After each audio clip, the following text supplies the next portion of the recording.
Hello everybody, I'm back. I think this has been the longest time since I've made a video ever in the almost 8 years of running this channel. And this is the longest time ever I've not uploaded and it's only been a week. I've been making a lot of content and it's hilarious to me that the only time I really take breaks is when I physically can't record because I'm that bad. As you can tell, my voice is not 100% yet. It's still really bad. There's a bad cold going around because people have been isolated for 2 years to stay away from COVID. Since I've been isolating, washing my hands, putting on masks and stuff, I've not been ill in the space of like 2 years. So I think for a lot of people, when they've got the cold, the body's like, oh my God, what the hell is this? What is this thing? And I was a bit groggy before the charity stream and I was like, yeah, go on then, let's just do it. You know, it will be worth it. And it was. We did absolutely amazing on the charity stream. Thank you everybody who joined. It was so fun. Raised over 20k for WWF, amazing charity. I didn't realise that the cold was getting worse. It wasn't because of the charity stream. If I did the charity stream or not, it still would have happened. The cold turned into a chest infection just before the charity stream. Gradually got worse and worse. So yeah, it was a pretty rough ride. It was probably one of the worst colds I've had. Chest infections or whatever you want to call it. I don't freaking know. Ligma. So yeah, it's been almost 2 weeks since I've had it and it's still here. It's a lot better. So physically, I'm getting better. Physically, I'm okay, which is why I'm back to do a video. So I thought it would be an easy video to talk about all the FNAF news that I've missed this week, because some stuff has been coming out, and that's what we're going to be talking about today. So, the first... this is difficult. The first one we're going to be talking about, guys, is the FNAF movie. Now, it's actually been 5 years since Scott Cawthon posted the teaser image on his Twitter profile. 5 years. And he got a lot of people talking about the FNAF movie again, like what's going on with it. I can't believe it's been 5 years since Scott's cryptic post about it. Jason Blum has actually said that the FNAF movie is dangerously close and it's looking like it's going to be around 2023. There is a clip about it. I'll post it now. On Freddy's, we are dangerously close. I will say that we are dangerously close. Everything. I'm just saying we're dangerously close to more news. Dangerously close. Okay. So that could certainly be in 23. How exciting is that, guys? Hopefully, this is it now. This is it. I'm really, really hoping. Jason has said something about it before. You know, even Scott before, saying they've got the script ready and stuff a while ago. But I'm hoping now that this is it. They've finally got a script, director, and it's finally going to start getting filmed, because I think it was supposed to get filmed last year and we've heard nothing about it since. So I don't think they've even started filming yet, if Jason's saying it's dangerously close. But we will have to wait and see what happens. But that's it for the movie. But it's looking better than it was. If Jason's saying it's dangerously close and repeatedly saying it, you know, that's good news, okay? Next up, we've got to talk about the Five Nights at Freddy's Tales from the Pizzaplex stories. Now, we have a new synopsis for the other 2 books, not the first one.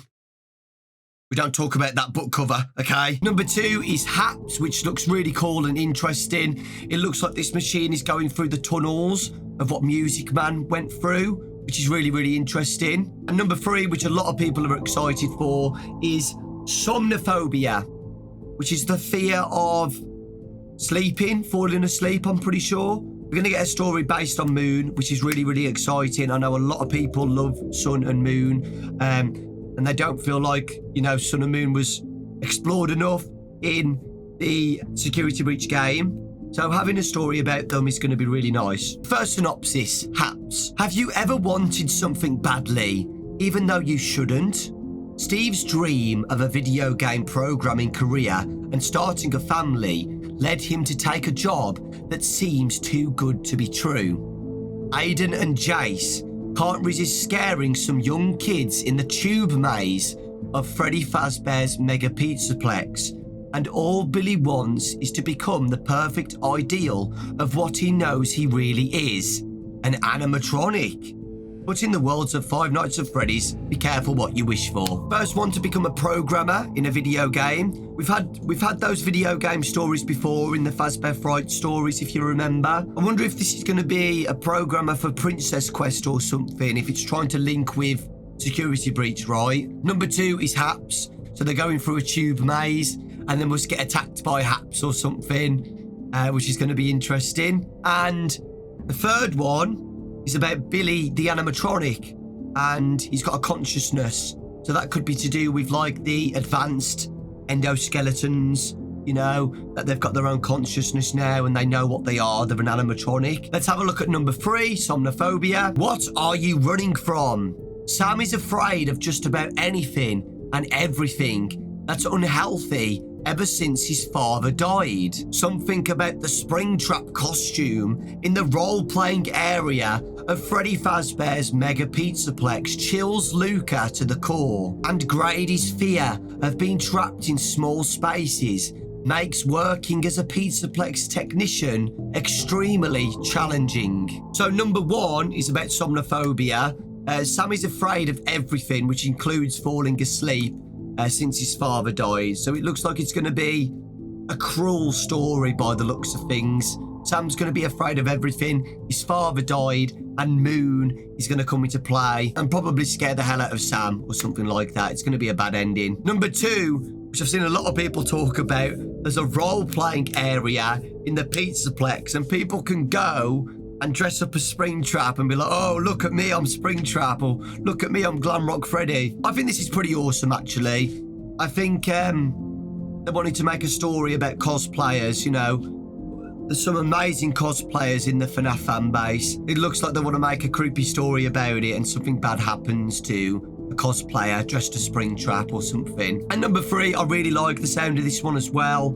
A technician at the Pizzaplex. It's going to be nice to get some backstory about the workers at the Pizzaplex. You know, during Security Breach, we got hidden notes and stuff about them, but we never hear from them or see them because the Pizzaplex is abandoned afterwards, or they got murdered by Vanny or whatever. They all got fired. So it's going to be cool to see some backstory about the workers there. But news, a plug by me, selfless plug. During the charity stream, we got the announcement that the Hex Wave 2, Fredbear and Spring Bonnie, have finally got a release date, and that is the 13th of May, which is ironically Friday the 13th, the cursed day. These are the original animatronics. Like, these are the cursed origins. These are the origins of the murders, the origins of William Afton. So Friday the 13th to me was incredibly fitting of that, you know. These are the origins of where it all began. So yeah, Friday the 13th, Hex Plushies Wave 2 release. If you can't wait until then, you can go to hex.store and you can still buy Freddy, Bonnie, Chica and Foxy. They are still out for you guys to order, and they're starting to ship out really, really soon as well, which is super exciting. Speaking about the charity stream, guys, we did hit 20k, the 20k goal. If we hit the 20k goal, we were going to reveal a new poster by Steelwool, and we hit it. So here it is, guys, if you haven't seen it, but we're just recapping anyway. This is a news video. It is Chica Chowder. So you can see Glamrock Chica here eating a delicious chowder, which looks absolutely delicious. It looks so good, right? I know it doesn't show much, right? But the DLC's nickname is actually Chowder. So I think Steelwool wanted to tease and troll about it. And does it mean something? We don't know. A lot of people are theorising that Chowder is a code name for like a sea life area, an aquarium, Chica by the sea. Or people were thinking it's going to be based on a restaurant, a new restaurant area, a more glamorous place for adults to go when their kids are entertained by the Glamrock animatronics. Maybe a place for the parents to go fine dining, chowder with a bottle of white wine, or it could just be a red herring.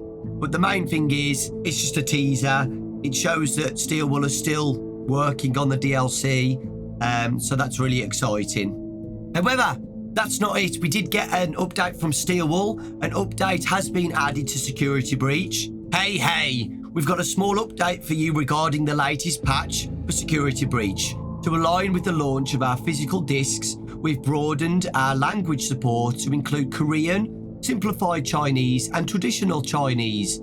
Physical discs will be available on April 1st for the PS4 and PS5 in both US and Korea. For our PC users, you'll be getting this patch in a few days. It will also contain the game size reduction. We do appreciate your patience for this change, since it touched literally every part of the game. It was vital we tested again and again and again and again, and then one more time. The version that's been live had a download size of about 52 gigabytes, with an uncompressed size of 84. The new version has a download size of 41 gigabytes, with an uncompressed size of 65. So if you remember during my Steelwool interview, that we're talking about patching the game in the future to make the size, to lower the size of the download because it is pretty big. I've managed to do that, which is really cool. That's it for the current update. We know it's not much, but since it's technically a patch, we wanted to be clear about its contents with a formal update. Thanks again for sticking with us, and Security Breach. We will have new, more exciting updates for you in the not too distant future. It's really cool about the language support. That's amazing. And making the game smaller as well. That's great. Even more exciting as well is Ray's teasing that there's going to be some more exciting news in the not too distant future, which to me is saying that the DLC is going to be this year. I'm pretty confident in saying that. I think it's going to be either summer or late 2022, depending on what the site. If it's a small DLC, summer. If it's a big one, it will be later in the year. It is not over with the Security Breach news. Security Breach is now out on the Epic Games Store, which is really exciting. Again, it broadens FNAF. It's not just on Steam now for PC, it's on Epic Games. I've seen a lot of people talk about this and get excited for it. Epic Games has acknowledged FNAF now, and a lot of people are thinking, oh my God, that could mean possibly that FNAF could be in Fortnite. I've always wanted FNAF to be in Fortnite anyway. I think it would be really cool to get some FNAF skins. I know a lot of people who play FNAF who enjoy Fortnite. I love Fortnite. I think Fortnite's great. I've been an OG player since 2017. I've got the Renegade Raider skin. But I know some people don't like Fortnite at the same time, which is absolutely fine. You know, you can like what you want. But I think FNAF, I think FNAF skins would be interesting in Fortnite, because FNAF is now on Epic Games. A lot of people are saying like, oh my God, this could happen. In my opinion, I think it's raised the level of FNAF being in Fortnite a little bit compared to how it was. I think it has raised the possibility. I don't think like, oh, it's going to happen next week. I'm just saying it's raised the possibility a little bit, because I think this is the first time FNAF's been on the Epic Games Store. I'm pretty sure. Yeah, it has. This is the first time a FNAF game's been on the Epic Games Store. It's pretty exciting to see the FNAF franchise, like, you know, expand into different, you know, stores and stuff like that. It's really exciting, and I'm excited for the future of Security Breach. It is, look, you know, we've already got it confirmed from this Steelwool interview that DLC is happening 100%. And from the update post, it's looking, you know, it's looking really good. I think we'll get Security Breach content this year, 100%. Are we going to get teasers? Are we going to get a trailer for it or something? We'll have to wait and see. And finally, we did get an April Fool's from Steelwool. It doesn't show too much. It's just a nice little thing to release. It's a lovely animation of Glamrock Chica introducing Mazer Size and talking about eating all the junk food and stuff. Welcome to Exercise. Work off the calories while you eat. Sign up for a membership pass today. Super cool perks include discounts on pizza, nachos, fries, and cookies. Now that's the smell of fitness. Get your very own copy of Five Nights at Freddy's Security Breach.